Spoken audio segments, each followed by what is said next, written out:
భార్యను మోసం చేసి రెండో కాపురం పెట్టాడు ఆ భర్త. దీనికి సంబంధించిన బిగ్ బ్రేకింగ్ న్యూస్ ని మనము బిగ్ టీవీ డిజిటల్ ఎక్స్క్లూజివ్ గా చూస్తున్నాము. హన్మకొండకు చెందిన అరుణ్ కుమార్, జ్యోతి రెడ్డి. సో వీరిరువురు కూడా భార్య భర్తలు. వీరిద్దరూ కూడా గత కొన్ని రోజులుగా వీరి కాపురంలో విభేదాలతో కూడా విడాకులకు అప్లై చేశారు. హన్మకొండకు చెందిన అరుణ్ కుమార్, జ్యోతి రెడ్డి వీరిద్దరికి కూడా ఇద్దరు పిల్లలున్నారు. భర్త వేధింపులు తట్టుకోలేక గత కొంతకాలంగా అయితే భర్తకు దూరంగా ఉంటుంది జ్యోతి రెడ్డి. విడాకుల కోసం కోర్టులో కూడా కేసులు అయితే నడుస్తున్నాయి. మెయింటెనెన్స్ కోసం ఆ భర్త కోర్టు ఆర్డర్ ఇవ్వడంతో 4 ఏళ్లుగా అయితే మెయింటెనెన్స్ డబ్బులు చెల్లిస్తున్నాడు. కానీ 14 నెలలుగా అయితే మెయింటెనెన్స్ ఇవ్వట్లేదు. ఆ పిల్లలు ఇరువురికి కూడా, అదేవిధంగా వాళ్ళ భార్యకు కూడా ఎటువంటి మెయింటెనెన్స్ కూడా ఈ 14 నెలల నుంచి కూడా చెల్లించట్లేదు. మరో మహిళను వివాహం చేసుకున్నాడు అని చెబుతున్నారు. అరుణ్ కుమార్ చేసుకున్నాడు. తనకు తెలియకుండానే కోర్టు నుంచి డివోర్స్ పొందారు. మరో పెళ్లి చేసుకున్నాడు అరుణ్ కుమార్. తనకు న్యాయం చేయాలంటూ భర్త ఇంటి ముందు భార్య డిమాండ్ చేస్తున్న సిచ్యువేషన్ మనకు కనిపిస్తోంది. ఇక హన్మకొండలో అరుణ్ కుమార్, అదేవిధంగా జ్యోతి రెడ్డి వీరిరువురు కూడా భార్య భర్తలు. సో వీరిరువురు కూడా భార్య భర్తలు. భర్త పెట్టే వేధింపులు భరించలేక అతడితో దూరంగా ఉంటుంది జ్యోతిరెడ్డి. ఆమెకు ఇద్దరు పిల్లలు. ఆ ఇద్దరు పిల్లలతో పాటు ఆమె దూరంగా ఉంటుంది భర్తకు. విడాకులకు సంబంధించిన కేసు కూడా కోర్టులో నడుస్తోంది. కానీ తనకు తెలియకుండానే కోర్టులో డివోర్స్ డిగ్రీ పొందారు. ఆ విధంగానే రెండో పెళ్లి కూడా చేసుకొని కాపురం కూడా నిర్వహిస్తున్నాడు ఆ ప్రబుద్ధుడు. సో తనకి ఇప్పుడు న్యాయం చేయాలి, నాకు తెలియకుండా ఏ విధంగా జరుగుతుంది, నా పిల్లల పరిస్థితి ఏంటి, నా పరిస్థితి ఏంటి అంటూ కూడా ఆ మహిళ ఎవరైతే ఉన్నారో జ్యోతిరెడ్డి, ఆమె ఆ భర్త ఇంటి ముందు ధర్నా చేస్తున్న దృశ్యాలు మనకు కనిపిస్తున్నాయి. ఆ జ్యోతిరెడ్డికి సంబంధించిన విజువల్స్ కూడా మనకు కనిపిస్తున్నాయి. ఆమె బంధువులతో పాటు ఆ భర్త ఇంటి ముందు ఆందోళన నిర్వహిస్తోంది. తన బాడీ మీద కూడా అక్కడక్కడ గాయాలు కూడా కనిపిస్తున్నాయి. ఆ గాయాలను కూడా అక్కడ ఉన్న వాళ్ళకి, పోలీసులకి కూడా చూపిస్తూ ఆమె కాస్త కన్నీటి పర్యంతం అవుతున్నారు. ఆమె సిచ్యువేషన్ ఏంటి, నాకు తెలియకుండానే నన్ను మోసం చేసి ఇంకొక ఆవిడని ఏ విధంగా పెళ్లి చేసుకుంటారు, ఇంకా డివోర్స్ కూడా రాలేదు, నాకు తెలియకుండా డివోర్స్ ఏ విధంగా జరుగుతాయి. సో ఈ విధమైన వర్షన్ అయితే ఆమె వినిపిస్తోంది. మరి ఏం జరిగింది, వారి ఇరువురికి మధ్యలో ఎటువంటి గొడవలు ఉన్నాయి, వారి భర్త ఏ విధంగా మోసం చేశాడు, మరి పిల్లల పరిస్థితి ఏంటి, ఆమెకు ఎటువంటి న్యాయం కావాలనుకుంటుంది, ఈ వివరాలన్నీ కూడా మా ప్రతినిధి వేణు అందిస్తారు.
ఘటనకు సంబంధించిన పూర్తి డీటెయిల్స్ మా ప్రతినిధి వేణు అందిస్తారు.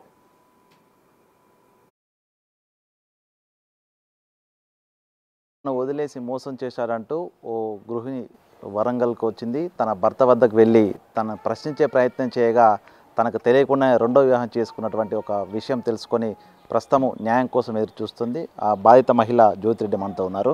అసలు ఏం జరిగింది, ఎప్పుడు పెళ్ళయింది, మీ భార్య భర్తలు అసలు ఎందుకు మధ్యలో గ్యాప్ వచ్చింది? 2009 మే 28 రోజు నాకు పెళ్ళయింది. మా అమ్మ వాళ్ళ ఊర్లో అయింది సార్. అయిన తర్వాత మాకు ఇద్దరు బాబులు.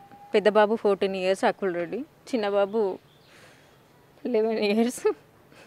మేము 2019 నుంచి 6 years నుంచి సపరేట్గా ఉంటున్నాము. ఎందుకు అసలు ఏం జరిగింది? ఎప్పుడు కొడుతుండే సార్, చాలా చిత్రహింసలు కొడుతుండే ఇక లాస్ట్ టైం గొడవ 2019 లాస్ట్ గొడవలో ఇక నేను నాకు అవ్వలేదు. నేను అక్కడ కూడా టైలర్ షాప్ బట్టలు కుట్టుకునేదాన్ని ఊర్లో కూడా.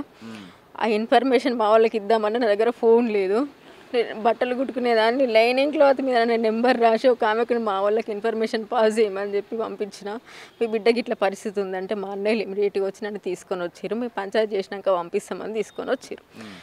తీసుకొని వచ్చిన తర్వాత ఒక 4 monthsకో 5 monthsకో మొత్తం ప్రాపర్టీ సేల్ చేసిండు. ప్రాపర్టీ సేల్ ఎట్లా చేసిండు అంటే వాళ్ళ అమ్మ పేరు మీద డీడీ చేసి, ఆ డీడీ చేసినాక 6గురికో 5గురికో అమ్మిండు. దాని తర్వాత మాకు 4-5 నెలలకు తెలిసింది. దాని మీద కూడా కేసు వేసిన. ఫస్ట్ మెయింటెనెన్స్ కేసు వేసిన, డీబీసీ కేసు వేసిన. మెయింటెనెన్స్ 4 ఇయర్స్ చేంజ్ ఇచ్చిండు. ఇప్పుడు 14 months నుంచి నాకు మెయింటెనెన్స్ ఇస్తలేడు. మెయింటెనెన్స్ ఇస్తలేడని నాకు ఇది ఎందుకు అవుతుంది ఇట్లా అని అనుకుని అంటే తెలుసుకుందామని వచ్చేసరికి మా అత్తమ్మ మా ఊరికి పోయినా, అక్కడ లేరు.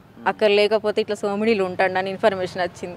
సోమిడికి పోయిన తర్వాత ఇవాళ పొద్దున్నే పోయి పెళ్ళి చేసుకున్నాడు అని మా అత్తమ్మ చెప్తుంది. 5 months అయింది పెళ్ళి చేసుకున్నాడు అన్నది. ఆమె లోపల ఉంది, ఆయన ఉన్నాడు, 2 ఉన్నారు. నాకు ఎలాంటి డివర్స్ కాలేదు, నాకు అసలు నోటీసులు ఎక్కడ రాలేదు. అదేం జరిగిందో కూడా నాకు అర్థమైతలేదు. ఏమన్నంటే నాకు డివర్స్ వచ్చినాయి అని చెప్తున్నాడు.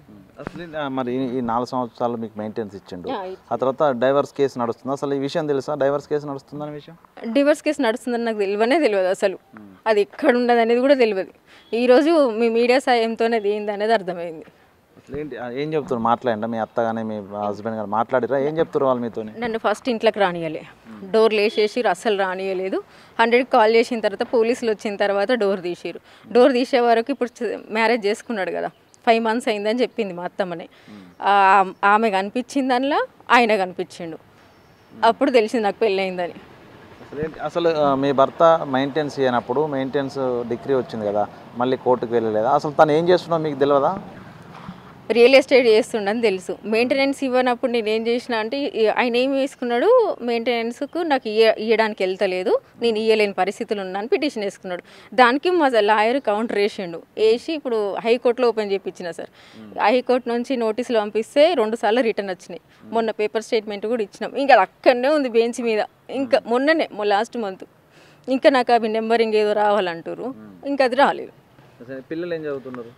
పెద్ద అయిన 10th class, చిన్న అయిన 7th class. ఎట్లా మరి ఇప్పుడు మెయింటెనెన్స్ కూడా ఇస్తలేడు కదా ఈ 14 నెలల నుంచి, ఎట్లా పోషిస్తున్నారు పిల్లల్ని, ఎట్లా బతుకుతుంటారు మీరు? నేను బట్టలు కుడుతా సార్, బట్టలు కుడుతున్నా, వెళ్ళని జీతం అవుతుంది. అసలు ఒక ఆయనకు ఫీజు కట్టలే, ఒక ఆయనకు కట్టిన.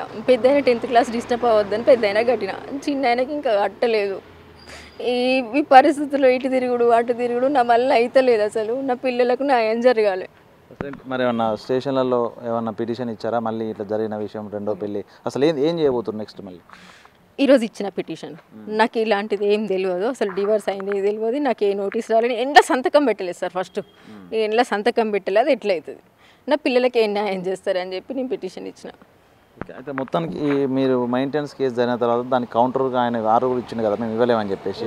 సో ఈ తర్వాత మీ మధ్య ఏమన్నా మాకు మాట్లాడుకోవడం కానీ ఫోన్లో సంభాషణ ఏదైనా జరిగిందా మీ భర్తతో? నాతో ఏం జరగలేదు, నేను చేస్తే ఎప్పుడు మాట్లాడలేదు. నాకు ఒక ఆశ వచ్చింది సార్. ఈరోజు ఏంటిది, సాటర్డే కదా, నిన్న ఫ్రైడే కాకుండా అంతకుముందు ఫ్రైడే స్కూల్కి వచ్చిండని ఇన్ఫర్మేషన్ వచ్చింది. అంటే పిల్లల్ని కలిపియండి అని చెప్పి వచ్చిండంట.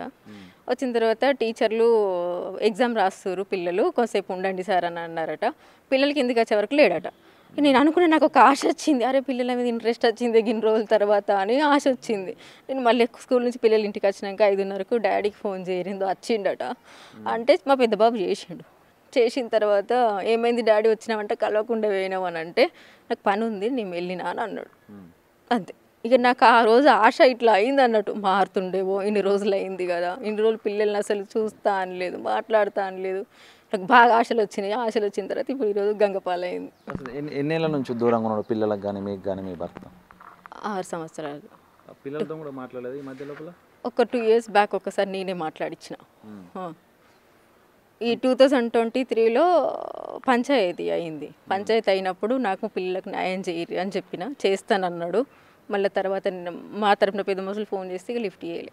అంటే పిల్లలకి ఎటువంటి ఆస్తులు పంపకాలు ఏం చేయకుండా రెండో పెళ్లి చేసుకున్నాడు. అసలు ఈ విషయం లోపల మీరు నోటీసులు తీసుకున్నా రాలేదు అని చెప్పేసి తను కోర్టు డైవర్స్ పిటిషన్ వేశారు కదా. సో నిజంగా నోటీసులు రాలేదా, లేకపోతే నిజంగా ఆయన ఏమన్నా మీ సంతకాన్ని మళ్ళీ తప్పు సంతకాలు పెట్టించి ఏమన్నా కోర్టుకు సబ్మిట్ చేసిన, ఎట్లా శాంక్షన్ అనుకుంటారు? మరి నాకు అదే అర్థమైతలేదు. మరి ఫోర్జరీ చేసే ఛాన్స్ ఉంటే మరి అవి ఓపెన్ చేస్తామన్నారు మా లాయరు. అది ఎట్లా అయిందనేది కేసు నెంబర్ని బట్టి ఓపెన్ చేసి స్టడీ చేస్తామన్నారు. నాకు అసలు ఎక్కడ నోటీసులు రాలేదు సార్. రాంది నేను ఎట్లా అటెండ్ అవ్వకుండా, ఇప్పుడు మెయింటెనెన్స్కి అటెండ్ అవుతున్నా, డీవీస్కి అటెండ్ అవుతున్నా, ఇప్పుడు ప్రాపర్టీ కేసుకి అటెండ్ అవుతున్నా, ఇప్పుడు September 11కి ప్రాపర్టీ కేసు కూడా ఉంది హియరింగ్, ప్రతి దానికి వస్తున్నా. మరి దానికి ఎందుకు అటెండ్ కాను నేను? అప్పుడన్నా నాకు న్యాయం దొరుకుతుంది అనేదాన్ని కదా. నెలకు 2 సార్లు 2 నెలలకు ఒక్కసారి నాకు ఈ ఛార్జీలు ఈ కథ పిల్లల్ని వదిలిపెట్టి రావడం. హైదరాబాద్ నుంచి పొద్దున 4 గంటలకు లేస్తే 6 గంటలకు బస్సు ఎక్కితే కోర్టు టైంలో 10 గంటలకు ఉండు. పేరు ఎప్పుడు వస్తుందో ఏమో తెలియదు. మళ్ళీ సాయంత్రం ఎక్కితే రాత్రి దిగుడు. ఇది జరిగింది కదమ్మా. సో ఇప్పుడు ఏంది పరిస్థితి? సో ఇప్పుడు మీ భర్త మెయింటెనెన్స్ పక్క పెడితే అసలు భర్త ఇంకో పెళ్లి చేసుకున్నాడు. సో ఏంది ఎట్లా ఉంటుందో? మీకు ఏం కావాలి, ఏం న్యాయం కావాలనుకుంటున్నారు? నాకు న్యాయం కావాలి సార్. ఇప్పుడు నేనైతే ఏదాని మీద సంతకం పెట్టలేదు. ఆయన తీసుకపోతా ఆమె ఎవరో నాకు తెలియదు. ఆమె 2వ పెళ్లి చేసుకొని వచ్చాడు తప్పు నాకు తెలిసి. ఆమెకు 14 సంవత్సరాల అమ్మాయి ఉందట, పాప ఉందట ఫస్ట్ భర్తకు. ఆమెకు కూడా 2nd పెళ్ళి అని తెలిసింది ఇవాళనే. మరి ఆమె ఏమని చూసుకొని వచ్చిందో మనకి ఆమెకి ఏమి ఎవిడెన్స్ చూసుకొని వచ్చిందో నాకు తెలియదు. నా భర్త ఇప్పుడు ఆమెను వదిలేసి నా ఫస్ట్ భార్య ఈమె, నా పిల్లలు ఇల్లే అని ఉంటా అంటే నేను ఖచ్చితంగా నా పిల్లల్ని తీసుకొని ఉంటా. అయినా మరి ఇంకే రకంగా నన్ను అట్లనే కొడుతా తిడుతా చంపుతా ఇట్లా అంటే నా పిల్లలకైతే ఫస్ట్ న్యాయం జరగాలి, నాది సెకండరీ. ఇది మొత్తానికైతే పుల్యాల అరుణ్ మొదటి భార్య ప్రస్తుతం తాను మెయింటెనెన్స్ కోసం వచ్చింది, తన పిల్లల్ని చూసుకుంటానే మారుతాడనుకొని ఇంటికి వచ్చి చూస్తే ఒక షాకింగ్ నిజాలు తెలుసుకుంది. తనకు 2nd మ్యారేజ్ అయింది, మరోవైపు తనకు డివోర్స్ కూడా శాంక్షన్ అయింది. సో ఎక్స్పర్ట్ డివోర్స్ శాంక్షన్ కావడంతో అసలు తనకు సంబంధం లేకుండానే డివోర్స్ తీసుకున్నాడు. తన 2 పిల్లల్ని తనను మోసం చేశారంటూ కూడా ఆవేదన వ్యక్తం చేస్తుంది. తనకు తన పిల్లలకు న్యాయం జరగాలంటూ కూడా ఆమె డిమాండ్ చేస్తున్న పరిస్థితి.